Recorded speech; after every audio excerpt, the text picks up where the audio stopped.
Anies tidak mungkin menang. Dia cuma boleh dapat 17%. Anda panik. Banyak protes.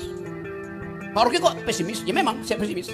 Karena ada penghalang. Dia mestinya dapat 52%, 60%. Tapi ada penghalang yang namanya disebut dengan cara yang baik oleh Pak Sekdi tadi, yang namanya Joko Widodo. Assalamualaikum warahmatullahi wabarakatuh, saudara sekalian. Semoga saudara sekalian sehat-sehat dan baik-baik saja dan dimudahkan rezeki oleh Allah Subhanahu wa taala. Saudara sekalian, Pilpres 2024-2029 yang diikuti oleh 3 kandidat, yaitu Anies Rashid Baswedan, Prabowo Subianto, dan juga Ganjar Pranowo. Tetapi anehnya saudara sekalian, terkhusus kepada Anies Rashid Baswedan, dia tidak akan pernah menang dan dia akan kalah pada Pilpres 2024. Kenapa demikian? Inilah alasannya, inilah ganjalannya terhadap kemenangan Anies Rashid Baswedan. Kita ikuti video berikut ini. Anies tidak mungkin menang. Dia cuma boleh dapat 17%. Anda panik. Banyak protes. Pak Rocky kok pesimis? Ya memang saya pesimis. Karena ada penghalang. Dia mestinya dapat 52%, 60%. Tapi ada penghalang yang namanya disebut dengan cara yang baik oleh Pak Sekdi tadi, yang namanya Joko Widodo. Joko Widodo akan halangi. Karena itu, untuk menang, dia singkirkan penghalangnya. Kan itu jalan pikirannya itu. Sekarang, saya udah muter kira-kira 200 kampus dalam satu semester ini. Dan kemarin, ada pembuktian bahwa anak-anak dari emak-emak di 800 kampus di DKI mengucapkan ide anti dinasti. Dan itu terang-terangan anti presiden.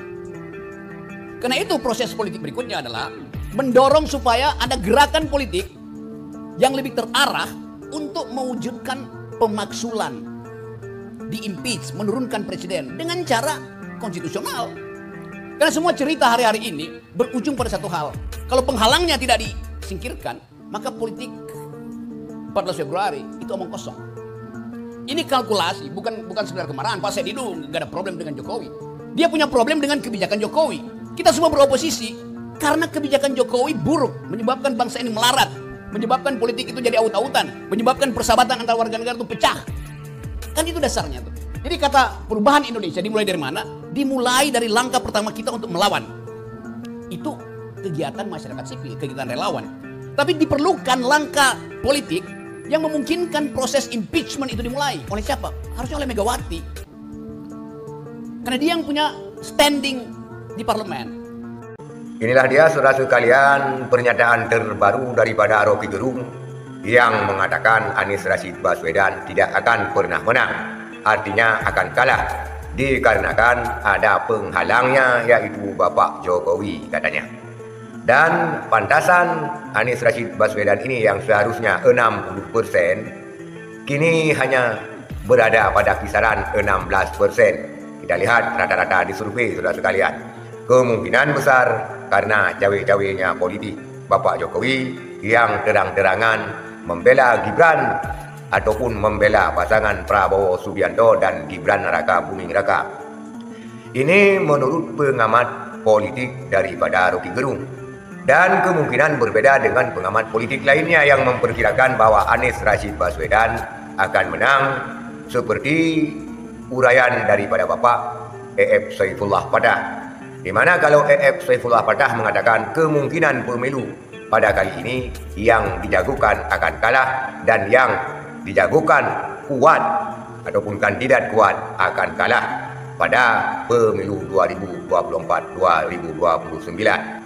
Pun demikian saudara sekalian, kita berharap yang terpilih itulah yang terbaik. Terserah siapa yang terpilih dan terserah menurut penilaian daripada pengamat-pengamat politik, karena mereka mungkin lebih kenyang dengan pengalaman-pengalaman politik mereka.